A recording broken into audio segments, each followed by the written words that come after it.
All right, so we are live.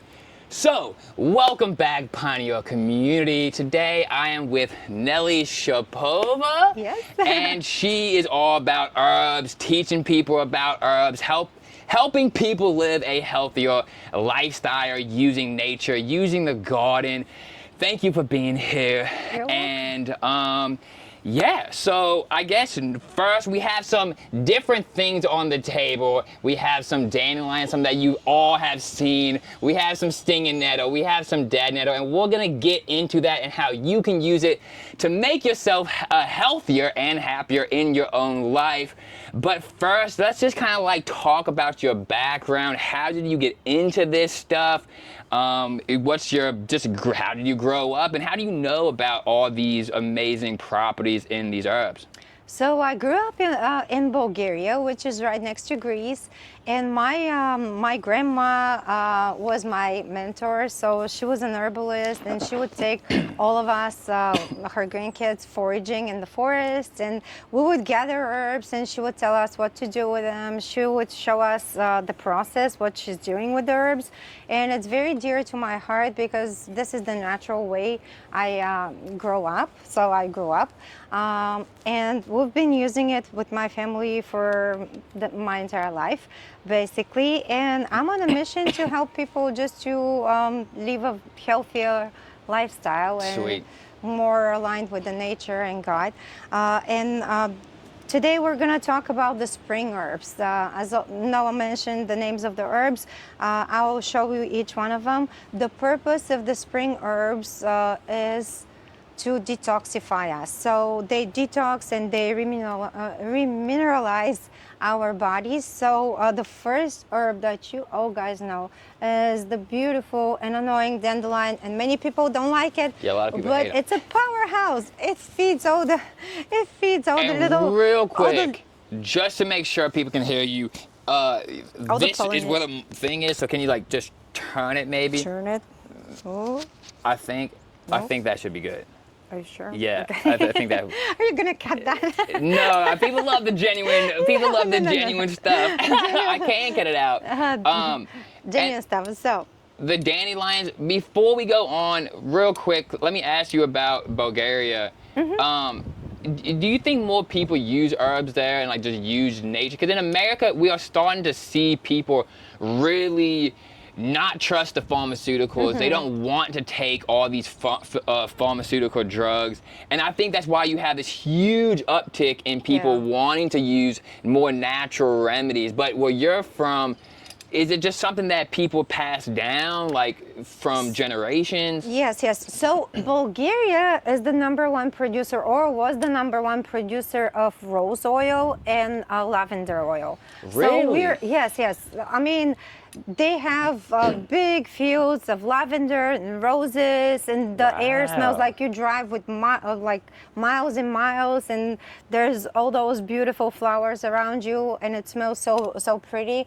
And the entire country is not as developed as the big Western European countries, so we have a lot of fields, a lot of forests. 75% of the country is covered in forests that are still wild. Wow. And it's beautiful. So we have a lot of herbs. Something that ChatGPT and Google don't tell you about herbs is herbs need to suffer, guys. This is something I've learned from my grandma. So if you're growing herbs in a perfect little raised bed garden and you feed it, it doesn't get stressed out. So it doesn't have the properties that you need to heal your body. So you need herbs that are wild, herbs that you plant and you don't take care of them. Like plant them in a place and just forget about them so they can experience the stress of the environment. So okay, so why is this? Because so if you pick dandelions, you can see the dandelions in my raised bed gardens. They get big, beautiful, but they have less nutrition. It's the same way we plant our fruits and veggies.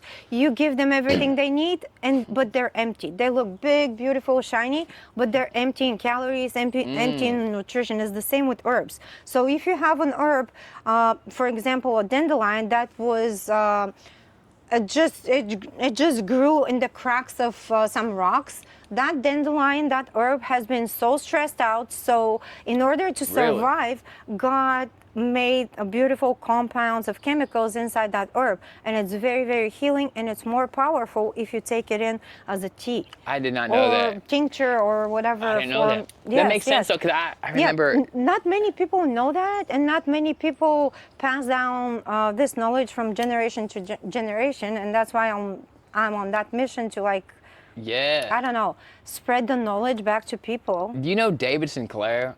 Have you ever heard that name? Yeah, yeah. Yeah, I think he's like a longevity expert, if you guys don't know. Yeah, yeah. I think it was him that was talking about grapes.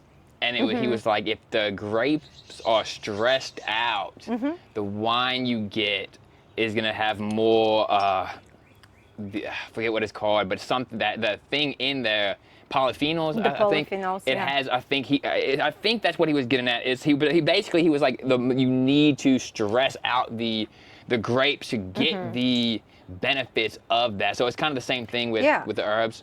It's the same thing with herbs. You have to stress them out. The grapes, they love dry and sandy soil, so they don't like to be overwatered, overbabied, and it's the same with herbs. Like, you plant the herbs, and if you want the healing benefits, you just leave them, let them be, so they can get stressed out and they can fight their own disease. So herbs are plants, they can move like us, they can go to the doctor, and in order for them to survive, God created different ways for them to produce their own pharmaceuticals. They make their own chemicals to heal them. So if they're suffering from yeast, they're going to produce anti-yeast chemicals that fight that yeast infection. Interesting. And what the mycelium does is spreads the news from one plant to another. So Yes. if my dandelion is suffering from an yeast infection, before it dies, it sends signals to the next plant via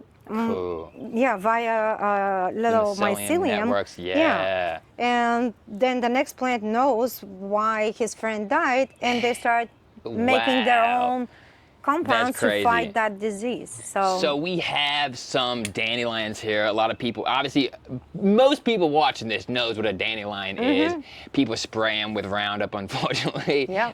And they do maybe are annoying in the garden. But how do we use this? What does it do? And how can people today watching this start using these dandelions for actual medicine in their lives?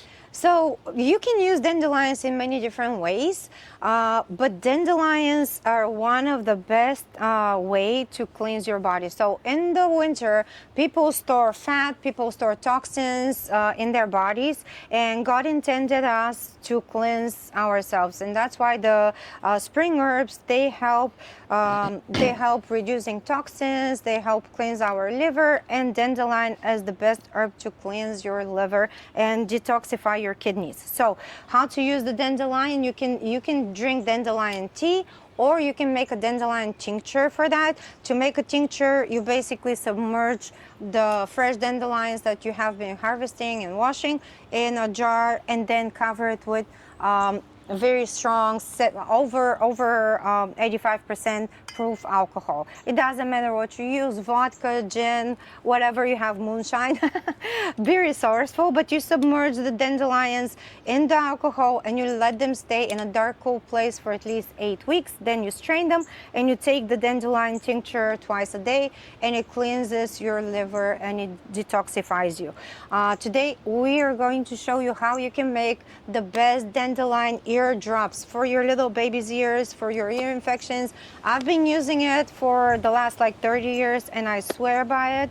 It is amazing. It works on any age, and it heals ear infections without any antibiotics. People don't need antibiotics for a topical infection like that, because you can heal it very, very quickly. I've even used it on my little rabbit. I have a bunny rabbit lobster. He had an ear infection when we adopted him, and he would not stop scratching his ear. Really? So his ear became all red and inflamed, and I just gave him some of the drops 2 times. Usually you use the drops only 2 times and you don't need them anymore. It heals your ear infection. It's very powerful. So today with Noah, we're gonna make it, guys. So this is fresh dandelions that my kids from my preschool actually collected from the fields down the street. So you take the little dandelions, you let them stay after you've washed them on a piece of paper towel for at least 24 hours. Then they start looking like that. They look fuzzy. They look like they're gonna okay. produce But you don't want to pick them seeds. fuzzy, right? You want to pick them when No, they're no. still. You pick them yellow when they're first blooming. And probably do what, pick them around where you know that nobody has sprayed. Yes, right? so Like, you always pick them from a place that hasn't been sprayed or it's not around streets. Guys, around the streets there's a lot of chemicals due to the cars emissions, and I mean it's not just the dog peeing. It's Right. just cars emissions get absorbed through the leaves and they're inside the plant. Yeah, for so sure. you just go and forage them. There is a foraging website. If you don't know about it, you can Google foraging in Kentucky. There is a foraging website. I want to do a video with them. I know. I Yes. think I know what you're talking about. Foraging Kentucky or something Yeah, like that. yes. You should do a video. They have a map, so you can whenever Oh, you really? decide to forage, they show you what you can harvest. Is that at just in certain- Kentucky, or do they Well, have? I've done I'm the just probably Kentucky because all over the I'm in place. Kentucky, so you can search how to harvest like pawpaws or Right. persimmons or whatever you need to harvest, and they give you public land where It's safe you're to free do. to, Okay, to cool. go. But anyways, you pick your dandelions, let them dry, so your tincture, so your it's not a tincture, so your oil doesn't get moldy. It's gonna get spoiled if you cover the fresh dandelions because they have moisture. So 24 hours on a piece of paper towel, they get a little dry. Can you use a dehydrator? No, Or- no, don't use okay. dehydrator. They dry out very Okay. fast, like 24 hours, Okay. just one day. Be patient. Use very good quality cold pressed olive oil. This is what I'm using because that's what I cook with. So And no you, leaves, no roots. You're just using the. I'm just using, so for the eardrops, you just use the fresh flowers and you just submerge them in oil. Okay. And you want to use something that is not metal. So whenever I work with herbs, I never use anything that is metal, or plastic. So I'm using a little Why not a metal? little stick. Because metal reacts with some of the compounds in plants. So it gives you a okay. reaction. It's almost Okay. like baking soda. And you don't see the reaction, but it kills Right, some of the okay. properties that they have. And That's that's, a why good you okay. don't store it in a metal container, or you don't store it in plastic because of all the plastic that is going to absorb. So you use something that is wooden, preferably, and you just poke all those flowers and you make sure that they're all covered deep in the oil. Nice. So they sell fermentation little that's circles cool. that you can put on top of them for fermentation Show you guys what this purposes. looks like. Yeah. And it makes beautiful, That's beautiful. deep yellow color mixture in 8 weeks. So now what 8 we're gonna- weeks? 8 weeks. So you want to leave this in here for 8 weeks? Honestly, I don't even strain mine. I leave Okay. mine for a whole year and I strain them whenever I use them. Okay. But if you want to do it the right way, you strain them after 8 weeks and then you can start using the And then what the you how do drops. how do you use this? Are you just get a droplet? So I have little amber glass bottles with droppers, and you can get those from Amazon or any other store. They have them at Hobby Lobby. So you use them always in amber glass Okay. with a dropper. So and that's so the sun doesn't So like, the sun deteriorate. doesn't, so the sun doesn't oxidate the mixture inside. So you would strain it, put it in an amber bottle, and whenever you need to use it, if you have an ear infection, you use it right away, and it stops the pain pretty much immediately. Wow. So I have to tell you a story. I had a child in my, I have a preschool at my house, a little homeschool. So she comes in the morning and she starts crying, and her mom had already left for work, and she's like, Miss Shapova, my ear really hurts. I'm like, I talked to her mom, and I'm like, what do? I have drops, but they're not from the store. She's like, do whatever you think it's possible just to reduce the pain. I used it twice, once in the morning, once at lunchtime, and then I gave her her mom a bottle. And then the next morning I asked her, did your mommy use some of the oil? She's like, no, she didn't have to. I wasn't in pain anymore. So she healed in 2 little drops. So you put 2 drops of the oil immediately after you feel the pain. Last week, my husband had an ear infection that was going all the way to his jaw. And he's Ooh. like, oh, something hurts in my jaw. And I'm like, is it your jaw or your ear? and I figured out it was Right. his ear, and the nerve pain was going And what, down. you're putting it in the ear drum? Like, where are you putting this? So you put it inside your ear. You drop 2 drops of the greasy little liquid inside your ear, and you cover it with a little cotton ball so it doesn't leak on your Okay, clothes. makes I sense. usually do it at nighttime because it's easier Right. not to spill. But if you're in real pain, you use it whenever you need to. And then do you wash it out or No, just it leave just it? goes away. Just leave Right, it. okay, The next okay. day you take a shower and you forget Okay. about the pain. All But it's right. very, very powerful, very strong. You can use it topically because it has a lot of healing properties. So if you have a cut or a wound or a burn, you can just dip a cotton ball or your fingers in it, and you can just use it on your skin, and it gives you immediate awesome. relief. It's one of the plants that is so healing.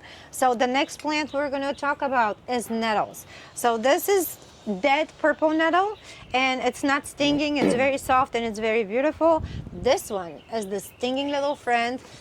I have the European variety. There is another variety that is native to America. So Okay. this one came from Europe, but it stings, guys. If you've ever been stung by something in the nature, it's probably stinging It can nettle. actually get you. Yeah, it Yeah. actually stings, which is crazy that you're picking it up barehanded. Yeah, I know. I'm used to it. I'm used to it. So, So this dead nettle, though, this is another one that people see and they Yeah. literally just spray it, but it actually Yeah. has tons of healing properties. so you can eat them. Nettles Okay. are great to eat. You can eat it fresh. The dead nettle, you can just chop it, put it on top of your salad. It tastes like grass, but it's super, super, super filled with minerals. So dead nettle and stinking nettle, their root system is able to withdraw all the minerals that are depleted from the soil from very, very deep. That's the way God intended it, because they're one of the first herbs to emerge in the spring. So usually in the winter we don't eat that much fresh fruits and veggies, so you supplement with herbs and with dead nettle and stinging nettle. If you want to add them to soups and salad, I made a soup with my dead nettle yesterday, with my stinging nettle yesterday, but if you don't like the flavors, you can dry them. So the way we pick them, we wash them, you just let them stay in kind of a shady place that has a nice airflow, and you let them completely dry. If you want to use a dehydrator, you can do it. I usually personally prefer the air. After you dry them, you take them and you crush the dried leaves and you keep them in jars as a spice. And you can add them to soups and salads. and That's what you do with the dead nettle? you can do it with dead nettle and the stinging nettle? stinging nettle. So, and because what they does this have- do? So for you? dead nettle is a powerful antihistamine. So Okay. if you have any kind of allergic reactions, if you have sinus infections, if you have allergies, most people during the springtime, and that's why the creator created the spring herbs to help us suppress the antihistamine in your body. So usually how I use it is I make a tincture, or you can drink it as a tea. You can just take a piece of dead nettle or stinging nettle, submerge it in water, brew it into a tea. Very, very powerful because of the higher vitamin and mineral complex that complex that they have. You can use them for your hair. You can use them as a face tonic. If you want to grow big, beautiful, luscious hair, you use it as a rinse. So you brew Really? a tea, then you let it cool down, and then after you wash your For the hair, and that's for the you- stinging nettle? Stinging nettle, yeah. That's how I grew up. need Like it. every do that. every didn't know weekend, that. once a week, I remember every Sunday we would wash our hair with stinging nettle. Really? So Okay. I'm gonna try that, guys. Old time knowledge, guys. I'm gonna Old try time that. knowledge. So let's make something for allergies. So I picked some of the stinging nettle that grows around, and I just put it fresh. Well, is this the dead nettle or the This sting? is the dead purple dead nettle. Okay, and this is for the allergies. Both Oh, of them okay. are for allergies, but I don't want to touch that one, so Okay. we're gonna use this one. So I'm sacrificing myself and touching it. But you take it, you pick the dead nettles, you wash them, or the stinging nettle, you wash them and you put them in a nice little jar. you fill kind of half of the jar. If it's a big jar, you can fill like 1/3 of the jar, and then you use very high quality alcohol. As I said, you can use vodka, you can use gin, you can use Anything. moonshine, anything you have. Don't use wine, guys. That's Okay. a different story. But you take the alcohol and you just completely submerge the herbs. I'm guessing you don't want to use beer either, right? to use what? Beer? Okay. Beer? Oh, Just no, only- no, no. okay. No beer. You can actually, so you're from Germany, your descendants are from Germany. So in Germany, they make beer out of nettle. So you Oh, take the really? nettle, you ferment it. I can give you a recipe. So you ferment the nettle and it turns into a beer. Instead of No brewing idea. it Wow. with yeast, they don't use hops, they use nettle, Okay. nettle tea. So you take it and you make sure all of your plants are submerged in the alcohol. And it doesn't matter if it's dry or undry. Well, for the alcohol, it doesn't get moldy because the alcohol alcohol, is okay. over like 75% Okay. proof, so it's very strong and it's not gonna get moldy. So, but if you're doing anything with oil, you need Dry to it make out. sure the Okay. herbs are dry. But with tinctures, you don't have to. I use my herbs usually fresh. You can order dry herbs if you don't have those. You can order dry herbs. Make sure they're organic whenever you order them, and you can make tinctures for allergies with dry herbs the same way. Submerge them and then let them stay in a dry, cool place that is dark for 8 weeks. There is Okay. a trick if you have allergies starting today. There is a trick you can do with that to speed up the process. So what you would do is you take this beautiful tincture that needs to stay for 8 weeks, you put it in a crock pot on very, very low, and you let it stay for 24 hours on low in water bath. So Okay. you fill up your crock pot with water and you submerge the jar and you let it stay for 24 hours until it infuses. So it helps. It's almost like bringing it to a boil, but not really boil. Okay, It heats right. up all the herbs to extract all the compounds that you need to heal. So this is the fast Wow. way of making tinctures. I did not know that. Um, That's the first time I've heard anybody say it. Yes. How yes. much should somebody take of this? So for allergies, it depends how severe your allergies, but you can take it 3 times a day. You take a dropper full. Some people take it under their tongue 3 times a day if they have severe allergies. If you don't like the taste of a tincture because it gets strong, you can dilute it in water, like a cup of water, like a glass of Okay. water, and you put the tincture in and you just take it 2 or 3 times a day as needed. Is there anybody that shouldn't be taking this If stuff? you're pregnant, guys, pregnant or moms Okay. that are lactating, if you're nursing your baby, Makes maybe sense. avoid herbs that are super strong because they have healing properties, and your baby's liver is too little to Right. handle some of those because they're powerful medicine. for Like, sure. people don't talk about it, but they're really And then powerful. I guess if you're on pharmaceuticals, you should just Yeah. check to see if it, yeah. like something If something, is not good. yes, if something is, usually those 3, Pretty they don't safe. interfere with pharmaceuticals, but just in case, talk to your doctor. We're not giving any medical advices. Right, I'm just for sure. sharing. I'm just sharing my experiences with those little guys. But stinging nettle and dead nettle are a great way to bring more nutrients into your body. Like great way.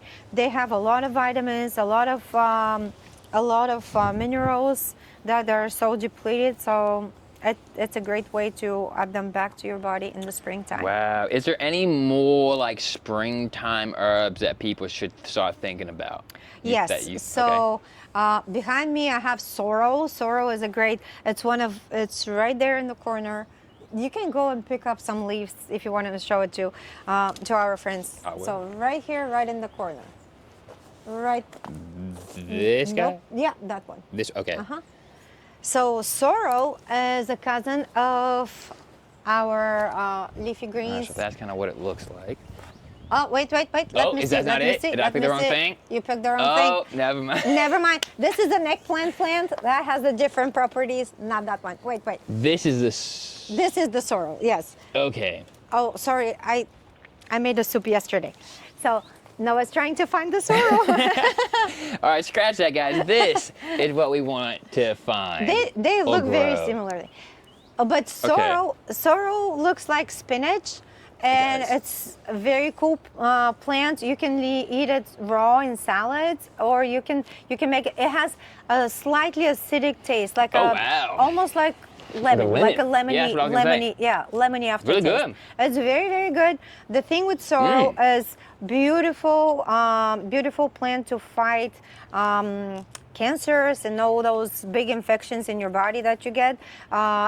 But if you have kidney stones, you should always blanch your sorrel in boiling water. So bring it to a boil and then strain the water, because it can promote the accumulation of oxalates in your body, which cause little kidney stones. Oh, so really? if you're prone to kidney stones, don't eat it raw. It's the same with it's the same with spinach. Spinach is very high in oxalates. Oh, really? Yes, and that's how I developed the kidney stone, because I love my salad. Yeah, I eat a lot of spinach. Eat your spinach. eat your spinach. Eat your spinach in moderation. In the springtime, mix it with other, like kale doesn't have that much oxalates. So our herbs are blowing away. Can you make? Yeah, it is really windy. It feels amazing. But can you make a tincture and stuff with that as well? Well, you can make a tincture, but it's better to eat it raw. This one is it's so almost good. like Why not? spinach and all the leafy greens, like Swiss chard. So you just eat them raw. The little violets, nobody talks about violets. You know those tiny purple flowers? The purple, yeah. I'm showing it to you. The tiny purple violets, they are great for upper respiratory infections. So if you have any coughs, you can make a tincture out of them. You can make a tea out of them. You can make you can infuse a sugar syrup, like a heavy syrup, to make lemonades. And the cool thing is, if you make a syrup or a tea, it has slightly purple color, but if you squeeze a drop of lemon in your tea, I know what it you're changes talking color. about. That is a really awesome thing. I might do it. It gets slightly pink. So one more thing that I had in my head. Sure. For the people that don't, because when I first started getting into herbs, you know, it was like, I want to be healthier, but I'm using alcohol to make the tinctures. Now, obviously, you're only taking a little bit of alcohol. But for people that might be concerned about giving their kids, like, I mean, it's just a tiny little droplet. But, you know, you can make it out of other stuff, right? Like glycerin. Yes. You can make it with glycerin. So for kids, whenever my kids, now they're older, they're teenagers, so they can take tinctures. But for my own kids, I have 2 girls, I used to make it with glycerin. And it has almost the same compound. So, for example, if you take a tincture that is submerged in alcohol, like this one, will have the most, it will retain the most compounds out of the plant. This one is the second strongest, because it's extracted in oil. But if you take it in glycerin, it has 75% of the chemical compounds from the herb, so it's still powerful enough to heal you, but it's not too overpowering for kids to digest. So that's why people use alcohol, though, to extract more of and retain more of the chemical compound in the herbs. Gotcha. So. Okay, sweet. Yeah. Anything else that you have that we need to talk about? Well, if people want to learn more, I'm starting almost like an apprenticeship program. I can't even say that word. Oh yeah, it's gonna be cool. Apprenticeship.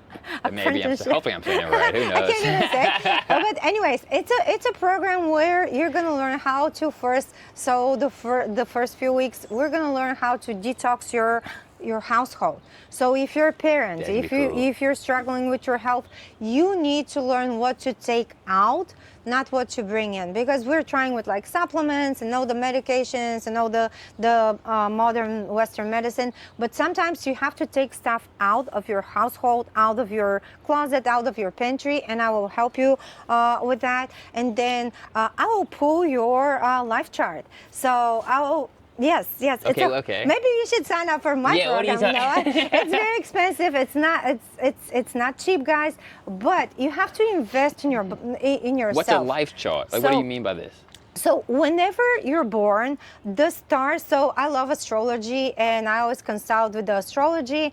So whenever you're born, the time, the place where you're born, and your name, this is not consequences, this is on purpose, and it determines the path of your life. So certain people are born in, at a specific time for a reason. So some people, their life path is to be teachers, to be talking to people, to be leaders. Other people, they have a different, like to be artists, to be inspiring. So everybody has their own purpose, and I will help people to kind of find out. Find out their life purpose, their I don't know. That's cool. Their life number, their path number. Detoxification. Is there a couple different things that you just had, like you think? What do you mean by that? So just for people that are. So the first unit is, we have stuff in our households that it's, so maybe we should cut and make another video. Yeah, we should. That could and be if you guys want to see a full video on this, let me know in the comments, because we can make this, and we can also do one on the preschool, the nature preschool, to talk about kids. And she has a nature preschool that she runs, and just getting kids outdoors in the garden. Before I came, I looked at this stat. It was kind of crazy that kids spend 90%, at least of what I saw, this stat, 90% of the time indoors. Indoors, 7 hours on their phones a day. Yes. And it said that on average, I don't know if this is right, but it's a statistic that I saw. It said a lot of kids only spend 4 to 5 minutes. This seems nuts to me. I don't see how this would be possible, but 4 to 5 minutes outdoors a day. It is very possible, Noah. My own kids come back from school. They used to come back from school and say, "Mom, school is a jail." I don't understand. It makes me so angry. That's why 4 to 5 minutes? I left the school system, because school is just like a jail. You put your kids in a facility early in the morning, and they are not, so in high school, middle and high school, they're not allowed to leave the school. So they're not allowed to leave the building of the school for the entire 8 hours. I mean, how are we expecting our kids not to be depressed? How are we expecting our kids not to get anxious? How everybody battles anxiety and depression. Like, these days everybody how can has you have it. those people if they're lacking vitamin D? Vitamin D is an essential hormone that our body produces, and if you're not exposed to sunlight, there's no way you can get it. Like, you're screwed. So it is. That's why everybody's screwed right now. Yeah. So that's why everybody's turning to this kind of stuff. Because everybody's like, uh-oh, everybody's depressed. Everybody's on some drug. Yeah. It's like, oh crap. I know. Yeah, it's a problem. Do you want to do another video? Yeah, so let's do that video. So yeah, guys, thank you for being here. That was Nelly. Until next time, love you guys. Peace out. Bye.